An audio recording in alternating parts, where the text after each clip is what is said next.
Morning, sir. Si Sir Van po. Van, tsaka po si Sir Raymond. meron po akong dala dito na battery. Anong size po nito, sir? The YTC6. 12 volts siya, 5 ampere. Ito yung isa. Tsaka itong iwasan na Ito yung last mong binili. 12 volts, 12 ampere. For NK400 mo. NK400. Ito naman, ang size nito, pang Honda Click. So, yan. So, itong battery ko, NK400, natenga siya ng 6 months. Kaya nangyari, hindi siya nagagamit. Alamin natin kung ano yung status after 3 years. Tapos ito naman, Honda Click, siguro 2 years na siya. 3 years, nag-11 volts siya or 10.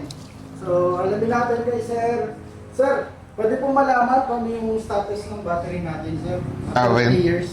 Check natin. Ito. Kailangan natin ng battery diagnostic tool, no? So, ito. Check natin. Ilang buwan ito hindi nagamit? 6 months po, sir. 6 months. Kung anong yung NK400 ko, umorder ako ng parts 6 months bago dumating. So, consider siya low voltage, no? Pero, check natin yung state of health. Ang CCA for this size is 200, no? Set natin siya sa 200. CCA niyan 200. Then, recheck. Ayan, testing, load testing na. 258 ang CCA, means ang state of health niya 100%. Ang state of charge is 58%. Consider low bat siya. Low bat. But that's not bad, no? So, ang kailangan lang dito i-recharge natin. Okay pa rin yung battery, pwede pang gamitin. Yes, pagka ano. And then, isang sign na sinabi mo nga 6 months, kikita nyo ito. Kikita nyo yun? Lubog? Opo, lubog po siya. Oo. So, yun yung characteristic na isa ng AGM, no? Napapansin nyo. Even yung iba na nagtataka, yung mga motor nila humahakam, gumagamit. Opo, ano po ibig sabihin? Sometimes may problema sa charging. Or excessive yung hard starting ka, pinilit mo, nagiging ganito rin yung baterya. Dalawa lang yan. Hindi ba ito na, na UP lang dahil sa...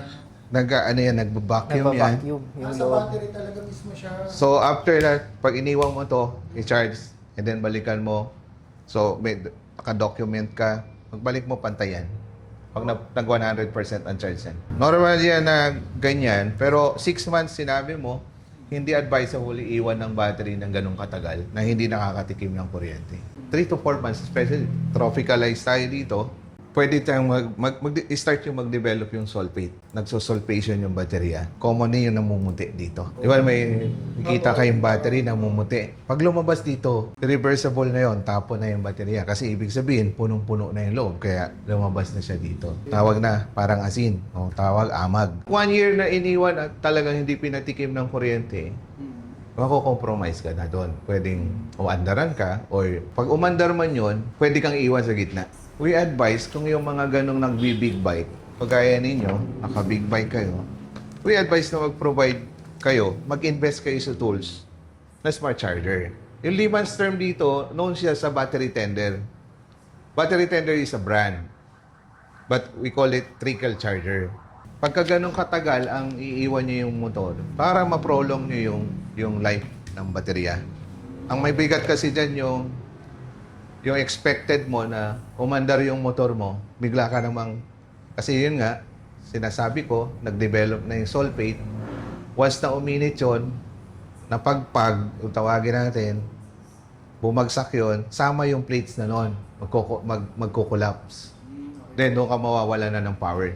Sige po, sir. Sir, tanong ko lang po, yung sa battery ng Honda Click, nag 11 volts siya, 10 volts, ano po yung Pero nag-i-start. nag-start po, nagagamit naman po? Well, kung nag-i-start siya ng 10 volts, based doon sa voltmeter ng panel, walang battery na makapagpa-start ng below 12 volts. No? So, that's why check din natin to.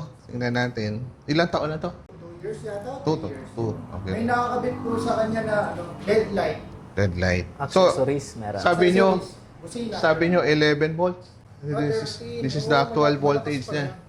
And then check din natin yung state of health. Ang CCA niya is 90. Set natin sa 90 para makita natin kung kasi dalawa ang kinukonsider sa baterya, state of charge at saka state of health. So ito kagaya nito, 58% ang state of charge but 100% ang state of health. Sorry, ang ano natin dito, ang final assessment is we need to recharge Recharge. Oo. But ito, ayan, testing na natin. Considering 184 times 2 pa to Oh, malakas pa. ng CCA. So, kaya sabi nyo na 11 volts start kasi actual battery is good. I think there's something wrong doon sa mayroong error yung ECM na ninyo. Baka ano ba, naglagay ba kayo ng mga accessories? Accessories, LED light, busina. O baka may nagalaw kayong wire Baka- na nagkaroon ng error yung So, pin. hindi po talaga dito yung yung CR. Hindi. Okay. So, wala pa. Lahat ng dalawang battery mo, good. Okay pa siya. Oo. Ang galing. Ilang taon na to, sir? 3 years. 2 years or 3 Mostly years. 3 Ito, years na. 3 years. So, pero okay pa eh. Okay pa. So, goods pa siya. Then, isa pa, once na nag-install kayo ng battery, make sure na malinis yung lahat ng terminal. Okay. Kasi especially yung mga bagong unit natin, scooters man or yung mga big bike, lahat tayo na electronic na eh. So pag poor continuity yung unit, affected yung ECM mo. Yung mga control mo, affected yan kasi pag marumi to, hindi maganda yung current flow. Kaya kailangan, manaka sinisilip nyo rin to. Nililinis din. At least twice a year. Nililinis talaga siya. To. Lalo na sa mga BMW, Pati yung wire kaya- na ano, Oo. Hindi lang siya basta kabit. Linis linis na yan. talaga. Pag nag-replace kayo, game habit nyo na. Pag nag-replace kayong battery, make sure na malinis lahat yung wires. Hindi pala basta-basta lang yan, no? Oo. Nahayaan. Mas better kung may konting oil film, gano'n na nyo lang. Kahit engine oil, pahid lang. To prevent yung corrosion. Sige po, sir. Oo. Sir, tanong po na mga motorista natin, ano yung brand na battery ang kailangan nila? Well, basta ngayon sa motorcycle, no, mahirap magsalita kasi Yuasa ako. Pero Yuasa pa rin Iwasan talaga. ang trusted, no? Mostly of OEMs. Kasi bata pa ako, nakikita ko na yung Iwasa Oo. gamit ng lolo ko sa motor niya. Pero yun nga, isa yun sa sinasabi ko. Trusted na talaga siya. Pero kung may problema yung unit, minsan na-blame minsan baterya. O dito naman kami, kung kami magbenta, mas better pagdala ang motor. So itong brother-in-law ko, nilo-load test namin yung unit, binilin ko sa kanya, i-load test ang unit. Kasi minsan may nagsasabi na in 1 year nag-lobat. So nilo-load test namin para makita natin. Dito naman nakikita doon sa mga diagnostic tool namin kung may tapon o kung may problema yung diode ng So motor. sir, dito sa battery niyo, ano yung mga motor na pwedeng kapitan ng battery? Ano-anong klaseng battery meron tayo? Mostly 90% lahat na tumatakbo sa Pilipinas. Meron. Even 1950s, we have for BMW R50, we have also. Meron. So meron din kayo pang sasakyan, kotse. May pangkotse tayo from hybrid. Meron. Pwede natin makita. Ito yung mga pang-hybrid. Pasok na ako. Sige, Yes. sir. Ito yung mga pang-hybrid. Hybrid. Oo. Yan, hybrid. Pwede sa hybrid, pwede sa standard. Tapos, Ito, more on for big bikes na to. Ito, mga Japanese car. Ito, made in Japan yung automotive natin. may oil din. Yung oil natin, ano yan? Pandagdag lang. ito yung main product talaga is yung battery. Yung pang big bike. USA. Yan lahat. Made in Taiwan. We have made in Taiwan. This is made in Japan. Ito for US bike. Japan, Taiwan. Oo. Ito, ganito. Pang ano lang dyan. Pang ano lang natin yan. Dami. Oo. Ito, mga... Ito pang industrial. Application ito is industrial, more on UPS, alarm system ng mga fire hydrant. And then ito. Ito, Indonesia to. Ganun katibay yung Iwasa. Kung tama ang charging ng motor. Ang itatagal din ng baterya mo sa unit din ng motor. Kung maayos yung charging, hindi excessive yung mga accessories, too much accessories, ma-overload din yung unit. Yung sakto lang, okay na. Pero Dami ko natutunan sa inyo, sir. Hindi pala basta yun. yes, hindi naman basta. Yung katatagal ng baterya, yung pag-maintain, no? Kaya wag niyo sabihin na maintenance free, hindi rin maintain. Kaya kung hindi ginagamit ang motor, at advice ko, kung hindi walang magpapaandar, gamitan niyo ng ano, mag-invest kayo doon sa ano. Mag-invest na kayo sa natawag natin na trickle charger. So hindi siya advisable na 30 minutes charge, isang oras, gano'n. Hindi. Mas better yung may maintainer talaga.